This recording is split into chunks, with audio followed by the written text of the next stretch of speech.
All right, let's get through this. For the people watching, we shot this episode already, and it didn't Yep. like want to be. No bueno. Yeah, it was no bueno. So we got to do it all again, and I'm very excited about that. So we're gonna restart it. Isaac, I got a question for you. What is the worst part of the military? Just the absolute worst. Damn. Well, when you bring up the worst part of the military, I would say definitely is your barracks. What's a barracks? Wait, I totally never. Barracks is like your dorm. Yeah. You know, went to like a college dorm. Yeah. I knew That's that. where you I don't know live. why I asked. Some bases like Miramar are nice, but some places like Camp Pendleton, disgusting. Black mold. Really? No You showers. don't have to, like, Like some of the maintain it? showers don't work. Like I thought they made you it's guys clean those disgusting. with like toothbrushes, as Forrest Gump. Yeah, I mean, like in boot camp, they give you like you live with like 30 people in one area. Okay. But once you get out of boot camp, you're in the fleet, which is essentially the workforce. Yeah. You get your own barracks room if you're single and you're under the rank of E4. So essentially, you get these rooms, and dude, they're fucking disgusting. Not all of them, but like the ones near where I live, sometimes it's gross. Well, can't you just clean normally I them? don't even sleep in my barracks. The barracks rooms have black mold. I don't know how you can get rid of black mold. That's already been there for years. Fire, man. By That's how you cleaning. get rid of everything. It's just gross conditions of living. Like it's not even like sanitary. It's not even basic living conditions. Can't you get just me? like tell somebody like, hey, there's black mold. Yeah, deal well, with it. We do tell like our commanding officer and all that through like the proper way, but not a lot of people care to report it because they don't stay there. Okay. Because no one wants to stay there. Yeah. So since no one really gives a fuck to stay there, like they don't give a fuck to fix the issue. Well, is it nice otherwise? Like outside of the black mold, was like, oh, this is a living situation. I'm okay with it. I mean, it's free living, you know. So it's like Free okay, real estate. it's like you know what I mean. Like you're not paying rent. so But you that's can't like the complain only too nice much part there. about it. But that's pretty much it. God. Like I said, it depends where you station. I was stationed at Miramar for about a year. I was doing active duty, and I straight up had they messed up our paperwork. They gave me a staff NCO's room, which is like a higher ups room. So I got room service. Like I had a cleaning lady. I never had to make my Whoa. bed. They made it for me. I was living the life, man. I was living the life. And I was like, I wish every freaking installation was like that, but it's just not That the would be case. the respect our troops need. It would just change everything for us. Right? Yeah. I don't know, cause how does that like? And I know it's a drastic change, but how does it differ from boot camp? Oh man, boot camp is literally just like think about this, you're with 90 people in one building, in one area of living, one quarters of living. They're all from different parts of the country. You have people from Texas, Idaho, Oh, that Wyoming, right? You know what I mean? Like all different kinds of places. And you're getting used to adjusting to living with them for 3 months. Mind you, you have no electronics, no phone, no way of figuring out what's going on in the world. You don't know what your family's up to. You know, your only outside source really is what your drill instructors tell you. And they like to mess with you. They'll be like, World War III just started, you're going to war after this. Like, they'll say like crazy stuff to scare you. And, you know, for me, writing letters was the only way I could communicate with my friends and family. Oh no, not And- the World War II. And for me, pretty much, like, what happened was, like, people were getting letters, like, the first, second week of boot camp, and I didn't get any letters, so I was pretty sad. I was like, Shoot. yeah. Like, Summer camp all over. and it wasn't until my third week, my cousin wrote me a letter. She was the first one to write to me, and that, like, literally gave me so much, like, enjoyment from just reading a single letter That's to my cool. family. But yeah, that's like, it feels like you're back in time. Yeah, it's like Honestly, World War like, II, and You're you're like, disconnected yeah. from the world. Yeah. Yeah, it's You're wild. just connected from society. It's a real trip, honestly. And all the buildings are made from like the 60s. So Oh, it literally no. feels like you're back in time. Like, you don't, like, when I got my phone, like, I had a iPhone at that time when Yeah. I went to boot camp. My dad bought me the newest iPhone when I came out. I didn't even know how to use it. I forgot how to use the iPhone. Like, it was pretty How trippy. long is boot camp? 3 months, but That's a it long feels time. like, because you're disconnected, it feels like a year, That's if that makes sense. I can't even imagine what that'd be like. You'd probably like come home with like a whole new perspective, no? Oh, definitely. You look at everything in a more grateful manner, you know? Like, you appreciate things a little bit more. You appreciate your mom's cooking, or you appreciate, like, you know, having your own bed instead of, like, instead of sleeping on the Whatever that floor. is. You know? Yeah. Like, Yeah, no, there's Yeah. no way it could ever be little part things. of the military. It's a humbling experience. Is the best way to say it, because you know, like there's people that like you know, who there's some people who came from like better conditions of living, and then they get humbled, and then you know, like I knew people that were like homeless, and the military was their only way to provide for themselves. So like you meet different people, and it's really humbling. And It's a weird you know, you meet experience. people of Man. all You just meet in the backgrounds. middle there. Yeah. Yeah. All right. Exactly. All right. And Well, you all I think come it's to live time the same way. to start the episode. Bet. Welcome Let's to do it. episode 2 of The Many Friends of David S. Today I'm joined by my longest running friend, probably 13, 14 years in the making, Mr. Yeah, Isaac all the way back Cardenas. since 4th grade. That's got to be. Yes, sir. forever. So, yeah, It's been that long, to say the least. And so I figured, just so we don't have to, edit a super long 50-minute podcast again, we're going to do it this way. We're going to take a walk down memory lane, but more of like a walk up, as you would say. Like, we're doing Okay. more of like a stairway from the beginning to where we Stairway are to now. heaven. So, yeah, I say we start at ground floor. Here we are, 4th grade. Back to 4th grade. What do you man. got? I'll give you like 30 seconds. Just rush us through what 4th grade memories we All first right, made. back Go. in 4th grade, Miss Ayala's class. We're on the Right. playground. Also, if you name shooting drop the shit. anyone, they have a chance to be on the podcast, so let's limit that. Gotcha. So, I don't want my 4th grade so teacher. actually, you and your cousin were together, Caroline, Caroline. and we started talking about movies, Disney movies, and that's basically like what clicked us off. We basically were talking about movies, and you're like talking. I forgot what Disney movie was. It was some. I think it was one of them that came out during that time. I don't know You either, but that's odd because I didn't know But it was yeah, like big on that's movies at literally the time. because we both had seen that movie. It was like a common interest for us, and we kind of just clicked off. You're the only friend that like really, or really only person that introduced yourself to me, because everyone kind of knew each other since like kindergarten. Yeah, because the whole So that school, was you go kind to of a a private deal. school, you know there's going to be cliques. But yeah, that's weird. I didn't know it was right, also like because a... I came in welcoming 4th person. grade, so That's true. I came in right, 3rd grade, so I was do kind of know, a new right? kid. But yeah. Right. Yeah, anyways, let's It go was to a very time interesting. jump now. We go to 4th grade. I don't think we have anything till middle school. When do we have anything in middle school? We must. Oh, you start doing wrestling, and this Yeah, wrestling was kind of like your origin definitely story. Yeah. yeah. So like 8th grade, the summer of 8th grade, right before going to 9th grade, I did a summer session of wrestling, and I did the intramurals at Calvary, and you know that's literally what was kind of sparked my interest into getting into to wrestling for high school. And I had done that for a while. I did it for about 3 or 4 years. I did a lot of the tournaments. I think it's the All-American, and I forgot the other names of them. And Pretty good one, to say the least. so basically, I did jiu-jitsu, which has a form of wrestling in it, and other martial arts. For me, I appreciate that, like, you don't have to be the biggest, strongest person, to control someone and have self-defense. Jiu-jitsu is very technical.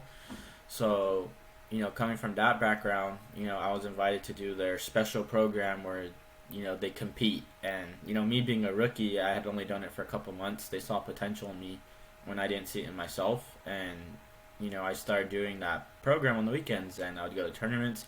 All my buddies would take 1st place, 2nd place, and I was always getting 4th or 5th or not even placing at times. So I felt really discouraged.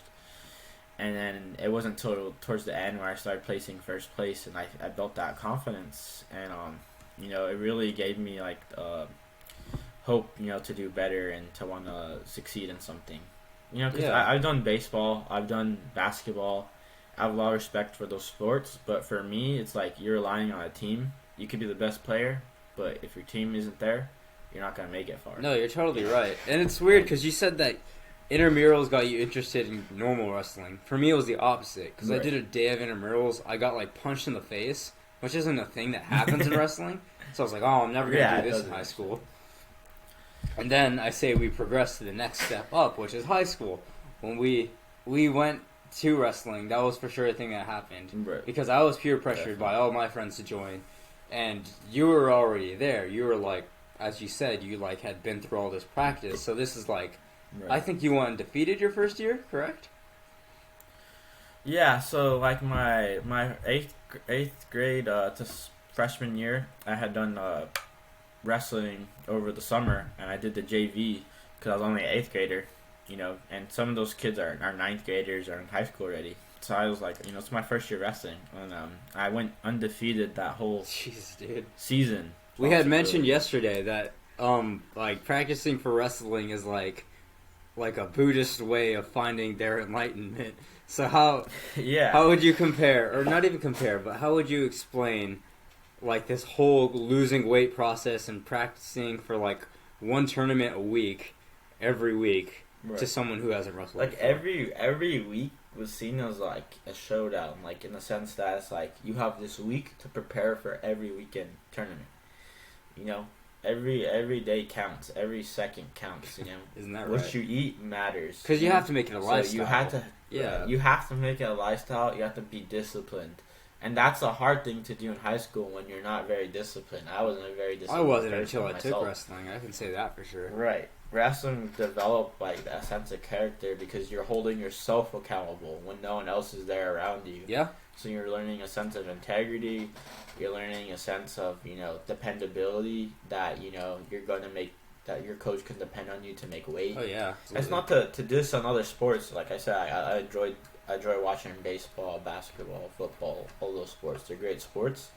I just think wrestling takes things a step further compared to other sports. No, I definitely agree. Because basketball players will be like, "Oh, we did suicides," and it's like, no, that's nothing. We did conditioning, right? And conditioning is like 30 minutes of suicides. They didn't have to make weight. They don't have to get weighed in. They don't have to, and I don't know whose bright idea is to make wrestling season during a winter when you have Christmas and Thanksgiving. Oh God, do you remember that Thanksgiving come around and you couldn't eat? It's like, all right, everybody exactly. else enjoy it. You can't even always enjoy your holidays because of you have a tournament, like a Thanksgiving tournament or a Christmas tournament. Oh man. So that's part of the sacrifice aspect of the sport. Oh too, yeah. That's a huge thing. I think wrestling also helps with I think it's a good sport to do if you're going to join the military as well. Really? Because it kind of develops those skills and what it's like to have sacrifice. But back to wrestling though, yeah, I agree. I felt like I feel like our team was good. We had a good bond, especially our freshman year. Mm-hmm. I think we bonded well with the seniors. We kind of looked up to them, and they kind of molded us how to be with our freshmen when we were seniors. And even like in wrestling, like for me, like I got the privilege of saying I was a league champion my junior and senior year. Like that gave me like a sense of pride that like I knew I couldn't do it without my team. Like you guys definitely were all part of that. Because you guys were in the mat every day. I sparred with every single one of you, and we helped each other. Yeah. And no, I totally that's think so the beauty of too. wrestling too. Is like we try to help each other. Like if I saw you doing a move wrong or something, like I'll try to show you how to do it correct. No, I totally get that. And with like other sports, it's more of like, oh, do your part, and I'll do my part, and they kind of just like. Yeah, no. I felt like there was a brotherhood behind wrestling. You know what I mean? I think unlike any other sport, and it goes back to that. Right. Like we've gone through all this suffering together, but we've like really come out. Yeah, the real sport was. Yeah, we come out on top. Whether you win or lose, whether you're league champion or not, like you gained something from wrestling. Your wrestling years, Like, yeah. You gained a sense of pride. You either built confidence, you built muscle, you built. And the another beautiful thing about wrestling is that you have that self-defense aspect. You know what I mean? Like, hey, that's real. Someone comes up to the street. You may not be a boxer, but you take him down. He can't fight you back. That's the battle right there. Like other sports, you don't have that skill. Like wrestling isn't just used as a sport; it's used as a self-defense. No, yeah. The primary thing that you see in UFC fighting is either striking, like boxing, or wrestling. Mm-hmm. Wrestling is a very crucial aspect to martial art. Totally. And if you have a strong base in wrestling, then it'll take you a far way in pretty much anything. Agree. All right, we're moving on because I don't want to edit so much. We're going to the next step. Yeah, just basically wrap that up. You went undefeated freshman year. I went undefeated freshman year. Then we all learned to just be better. And isn't that great? Right. So I think next in our timeline that we discussed yesterday is we had our first jobs together, and that was Yeah. the biggest ironical feat of It really is. becoming a man. daycare at the school that we hated We went so from much. hating on daycare, we went on dissing daycare, thinking, they're the Exactly. worst people in the world. And for our And then viewers, went daycares we became, yeah, the daycare. How would We you became the describe thing we them? destroyed. We just watch over kids and we give them like basically, yeah, like our roles were, supervising kids and supervising, yeah. Give me a little 15 Playground. seconds on your highlights of that, just real quick, real fast. So, like I told you yesterday, like you go from that perspective of like seeing how thinking they're the worst people as a kid to being like, okay, now I understand where they're coming from. Like, at the end of the day, it came down to making sure that the kids enjoyed their time at summer camp and that they were safe and had a great time. Like it became about the kids, more about yourself. Yeah, what I yeah. mean? And I remember Because we when you had don't- very when you different don't- answers yeah. because I got power hungry as soon as I touched those like timeout cards, and I'm like, everybody gets Timeout 5 minutes cards, to yeah. sit down and shut up, and I love that. But yeah, and then the next year that job was not available. That entire camp I was know. gone. Was it a coincidence? Who's to say? So So yeah, that was a good know. summer. The freshman year, I think, freshman into senior or not senior, sophomore. No, it was junior to senior. Was year. it? Okay. Well then. Yeah, it was I 2017. believe it was that same year that we had a very fun trip with all the boys in it, and that was when we went on a mission trip to North Dakota, to Minot, North Dakota. Definitely. The trip that we very quickly realized was never going to be a mission trip for us. We were just there for vacation, Yeah. and we lived it like vacation. Give us a little 30 seconds on It was that. basically that was a giant prank vacation trip. Like I don't even think we accomplished the mission. Like we we were getting kicked out of the events. Dude. But I mean, at the end of the day, they kind of did it to themselves. They kept us cooped up in a single room. That's what they And, did, yeah. They you know, kind of drove us insane, and then we they all kind turned of- on each yeah, other they at the end, if you remember. Right. It was basically like a miniature Stanford experiment. That's where, exactly they what gave it us a was. sword. And then, like, we all hated each other at the end of the trip. We didn't talk for like Yeah. a week after. Yeah, it was definitely an example of what happens when you live with each other and you get over each other. That's true, yeah. And we didn't have any sleep for that matter, too. So it was just Yeah, the piling thing on. is, we had lack of sleep. We were in a van for 3 days straight, driving from Downey to North Dakota. Yeah. And not. Shout out to Jason, who's out there, in Jason. Space Force. Now he's on the Hold on. podcast. Yeah, there's nothing to do in that town. Like we would go to the McDonald's and there'd be like an hour line. Like that was like Because that was the hot spot for any. anything, because they still live in the 80s out there. McDonald's, Yeah. Um, The Mexican food is not just garbage anything out to there. do out there. Definitely a desolate way of living. I Honestly, don't think I could ever. move I out could there. never, yeah. Like, I have so much PTSD. That was our Vietnam. I hate talking about it. I want to move on. Okay. What else do we have?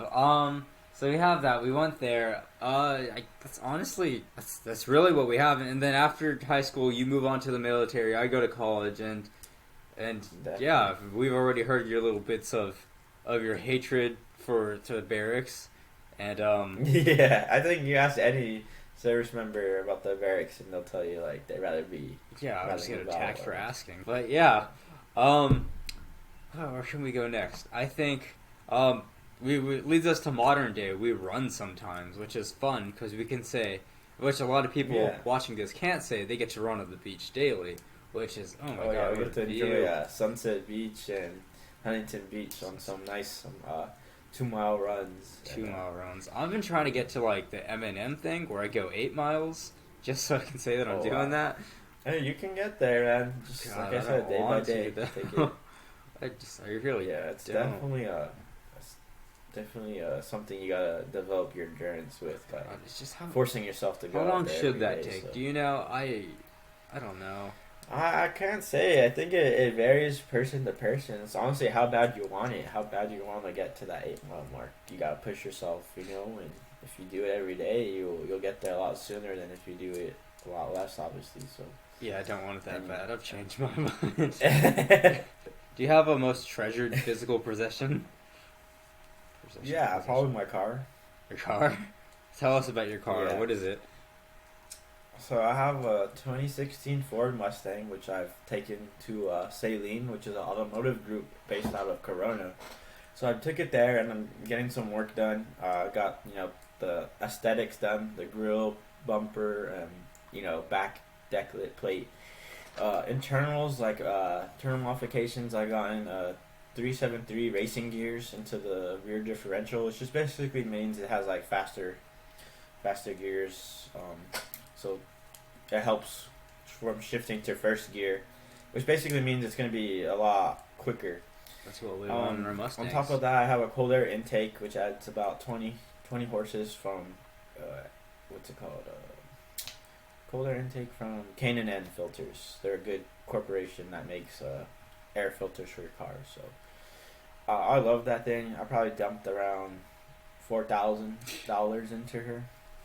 It's a freaking addiction, dude. You buy one car part and you keep buying more. Yeah, it's like tattoos, right? Where you all the aesthetics, the floor mats, all that. I'm telling you, once you get into like cars, it gets addicting. Like you like what you see. Think about cars, man. No, I know. Right now it's tough because of gas. I'm not looking forward to that. God, gas. It's gonna be. Thinking about switching to E85, to ethanol-based fuel. It's made from corn. And it's only at $3.29 right now. And the beauty about Mustangs, I could switch it for relatively cheap to configure my car to the E85. Do you think Mustangs will ever be electric, just fully? They already are. They already are? What? Since when? Yeah, it's called. You could look this up. They made a SUV Mustang. It's called the Mach-E. Does it look Mustang. good? There's no way it looks good. Honestly, it looks like a bomb car. Yeah, it would. It's like a competition to Tesla. Okay. I mean, I get it. Honestly, they should have just named it the Mach-E. They didn't really need to put the Mustang name on it, in my opinion. But they did, so there you go. You already got a... I don't want that. That sounds awful. That's like nothing I want with my Mustang. I don't want an SUV, and I don't want it electric. But we've talked about this kind of like in the past, where like every car will be electric, right? That's like the goal. Oh yeah, that's basically what they're pushing right now. They say by 2030. They're pushing the Green New Deal where they want everyone to drive hybrid or electric vehicles. And then like... Apparently they're going to stop making gas vehicles. Yeah, because that's why we're raising gas prices so much, right? Just so we can like be like, you can't buy gas anymore. Yeah, I suppose they want it cleaner for the environment, but people realize it takes, as much fossil fuels to power up those electric cars. Jeez, dude. What are we going to go to war over if we ruin gas things? Right. What are we going to have a new Call of Duty over? It just doesn't make sense. Yeah, like we mentioned yesterday, Call of Duty Ukraine may be a possible Call of Duty Ukraine will happen. We could see in the future. Yeah, and Nazi Zombies is going to have Bernie Sanders in it this time. That's what we've been over. It's just the facts. Yeah. But God. It's coming. Anyways. It's coming down. If you could live anywhere, where would it be? Full-time living. This isn't just a part-time. That's a beautiful question. Honestly, anywhere tropical. For me, I'm a very tropical person, so I love humidity. I love heat.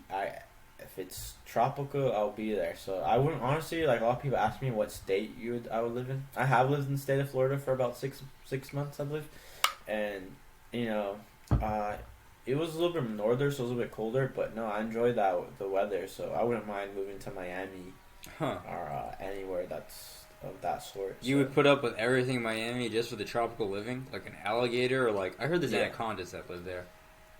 Yeah, there's every wild animal you can think of that's there. It's just like a kangaroo hops up to you, and it's like, well, I wouldn't be surprised at that point. There's got to be. Florida is just a different breed. Isn't the statistic that like there's more tigers in the state of Florida than there is anywhere else in like the wild? Yeah, you know what that is though? What is it? So what happens is because there's hurricanes in Florida, okay, the zoos get destroyed and people's homes get destroyed. And Florida has a lenient law, the most lenient laws in our whole country, and for some stuff. And that you can own exotic animals there. You can get a license and own exotic animals in the state of Florida. So what happens is during those like storms and monsoons and hurricanes, all those animals escape. So now you have invasive species that just take over. Florida is the only place where crocodiles and alligators naturally live. Or not naturally, but live together. Oh, that sounds awful. No other place in the world has that. Dude, I don't want any other place in the world to have that. That sounds awful. Right. God. Exactly. So Florida is definitely I couldn't. Has its drawbacks, but it has its perks. Like, that's why I don't even want to go to Disney World. I'd hate to just go, like, be in a motel waiting for like the big day of seeing Mickey Mouse, and then I step outside, and then there's like 11 snakes just like waiting for me. Yeah. It's just, and that's what's gonna happen. I just know it. Yeah. I don't even want to pretend it won't. No, it's true.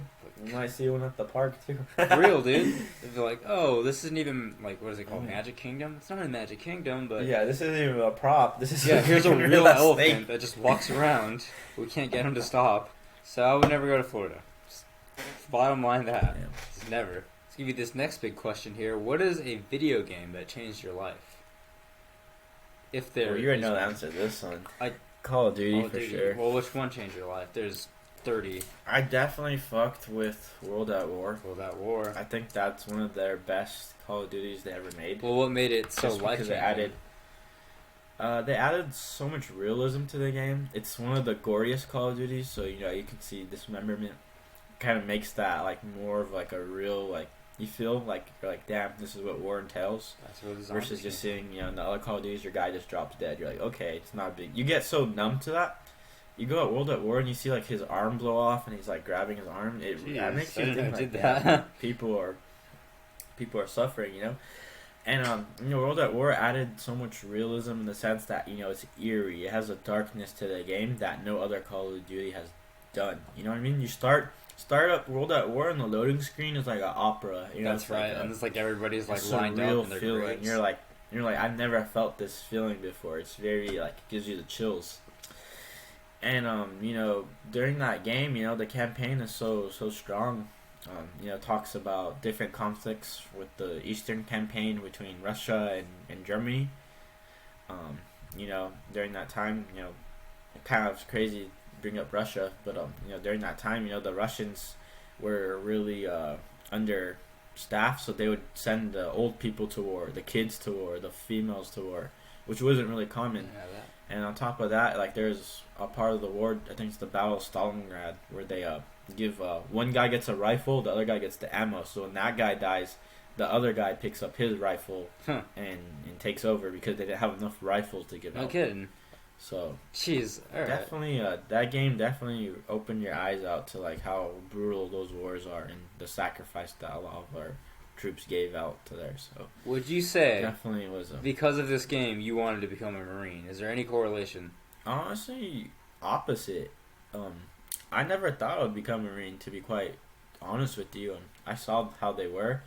In that game, it talks about the Marine Raiders. The Marine Raiders are equivalent now to Special Forces. They're the people in charge of taking over bunkers.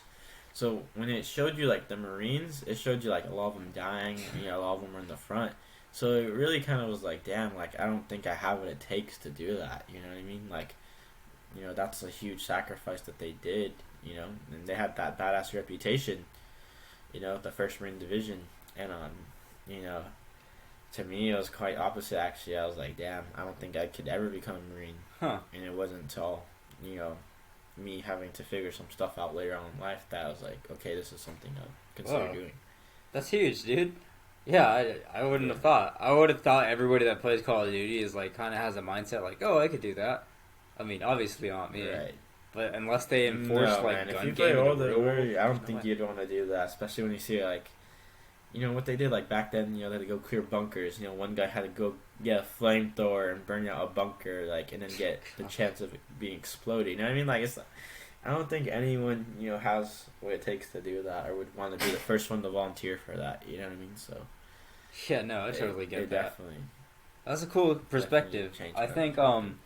my answer is like an entirely different like answer. It's Let's hear it. Let's hear it, Mr. David. It's I've probably like prophesied this game to you before, just because when I first like beat it, it changed my life forever.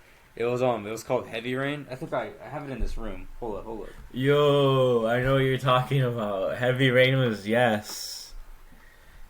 Not to spoil it, Listen, but the origami this game, killer, right? I was never allowed to own it because there's like, I can't remember why, but The shower scene or something. is there a shower scene in it? Because that's the thing. like It was like a some movie. weird It was like you could watch Yeah. it. You could like. There's no real action in it. You're just pushing buttons that when it tells you to. No, it was a good game, definitely. Yeah, you played it before? The ending was Just every time, because Yeah. there's so many It's endings. it's about the origami the killer. origami right? killer. You're chasing down a serial killer that you might be. I don't know. I wonder if there's an ending where you Yeah. are him, or something like that. I don't know. I don't want to spoil it for anybody. They should make a cut like that. That'd be but yeah, that's the thing. It was just you're the dad that's being framed, right? I think so. I can't even remember. As life changing as it was for me, it's it's so like long. about like a dad and his family and his kids basically. Yeah, his son gets kidnapped. That's right, and you have to go through all the trials that he goes through to try to find him back, and like it's a really elaborate like game, I guess, almost like you're a working Saw with that private movie. Investigator. Yeah, because you play as all four of them, as I recall. Everybody on the box is like a character you can be, and that was like so like eye opening for me. Just like, whoa, the world can, or like video game world specifically, can like give you such a good story that like they can one day make like you don't even need a movie for it. There used to be that thing where like, oh, I really like the game, they should make a movie, and then they started making bad video game movies.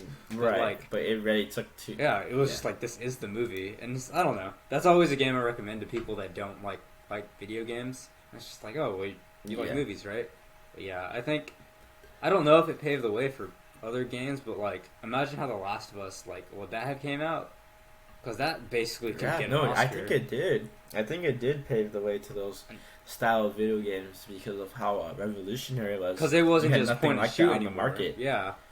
Right. You don't have any other game like that on the market. And the thing is, it cast your attention and it kept you intrigued the whole entire time. Exactly. And I always thought that was super cool. Everybody watching, please buy Heavy Rain. Just enjoy life. Yeah, definitely check out Heavy Rain. If not, watch a walkthrough. That's true. PewDiePie did play it. That's where I first learned about it. Yeah. Back in the PewDiePie days. Definitely. Oh god, is he still around? Do you know? Classic. Yeah, he's still a thing. I don't think he's as predominant as he used to be. So but we I could know probably he get him on still the podcast. has. Who knows? Yeah, shout out to PewDiePie. Come through. Come on, PewDiePie. What's holding you back? Your fan base? Get over here. Yeah. I think we're like towards the end, so I'm going to ask you that very important question. What is that memory/inside joke that you want to leave everybody off with? I would say I remembered a new one because I know we mentioned one from yesterday, but a new one we used to do was the Back in Nam one. Back in Nam one. It was because of how we survived North Dakota. Was that what Nam was? I never really remember where that came from, but yeah, we did call it Nam Dakota. I don't know why we came with the conclusion of comparing. I mean, they're exactly the same. People died in Vietnam. We just didn't talk to each other. I don't see the difference. But yeah, I think it was because like the people of North Dakota were hiding in the bushes and they were speaking Vietnamese, and they they really gave us PTSD. Yeah, I definitely thought that was gonna factor into it one day, but I never knew how. But yeah, yeah, no, I do remember back in Nam, and that became like. It became such an overused joke at like our school that like it lost like the funniness to it, but we didn't stop talking about it. Yeah. Right, we just would say it like at the most random moments, and then people would be like, "Oh yeah, I remember that." Yeah, it was just like Vietnam. Or anytime we had like anything remotely traumatizing, we'd be like, "Oh, it's just Vietnam," and then move on with it. But which changes my answer from what we had yesterday. I was totally gonna say that until I just thought of one right now.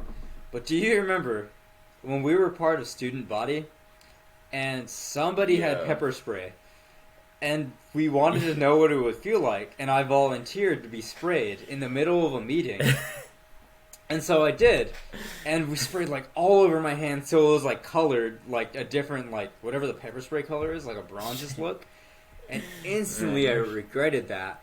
And so as we're all laughing, I was like, I need to go to the bathroom, wash this off. And so I go, and when I get back to this meeting for the student body, everybody's coughing, there's tears in people's eyes because we sprayed it in a closed room. And we all got in trouble. No circulation. Yeah, it was like 4 of us, I think, got in trouble for doing that. So we got called into the office, which was your mom's office, because she was in charge of everybody, and probably still is, huh? Right, but not now, huh? No, not anymore. She's at the preschool. Right. But I was gonna say, you guys didn't get in trouble about like the main office though. No, because your mom was just like, she was the one that needed to talk to us, because she was pregnant at the time, so she was concerned about like what could happen to her. And I got chewed out, and then I don't want to say who was next to me because I don't want to have him on the podcast, but he got like, he started making jokes, and you just show up. You weren't even in trouble. You just walked in the room and you're like, I need to be here. And she was like, okay. And then we just started saying things about Vietnam, and she let us go. And yeah, sometimes Vietnam saves lives. And that's... Yeah, I mean, I don't know who had that bright idea, but I mean, hopefully they learn. I learned my lesson. I didn't stop hurting for a day. And like I tried all these You know remedies. you're not like, supposed to pouring put milk water on on it, right? I poured milk on it. That's what like Safari told me to do, and it didn't help. But if you pour water on it, you're spreading it all over yourself. God, I don't know. My parents walked home while I was pouring like a gallon of milk on my hands. They're like, "What are you doing?" And I couldn't tell them, so I didn't. And that was a weird interaction. Well, They never asked again. Yeah, and so that's the thoughts on that. Mr. Chubby is here to tell us. Mr. Chubby Wubby. Sorry, he didn't like being called his first name. He's telling us it's time for us to end this lovely podcast. But I want to thank you for being on here, sir. Here's to hoping that we can get PewDiePie. Come on, PewDiePie, be on my podcast. I know. Yeah. Get, build some traction on this awesome podcast. So Exactly. Well, we're working towards that. If it takes us to episode 282, we'll that's get where there. We'll stop. We'll surpass Joe Rogan's podcast. Exactly. I've never seen him on Rogan, so we have a possibility of having him. Let's get it. Goodbye. But thank you for having me, David. Yep. And Until next like I time. said, we should definitely go get some Korean barbecue soup. Oh man, we didn't tell that story. Oh, Whatever, sorry. it doesn't matter. Next time on the Many Friends Yeah, of next David time. S. Ta-da! But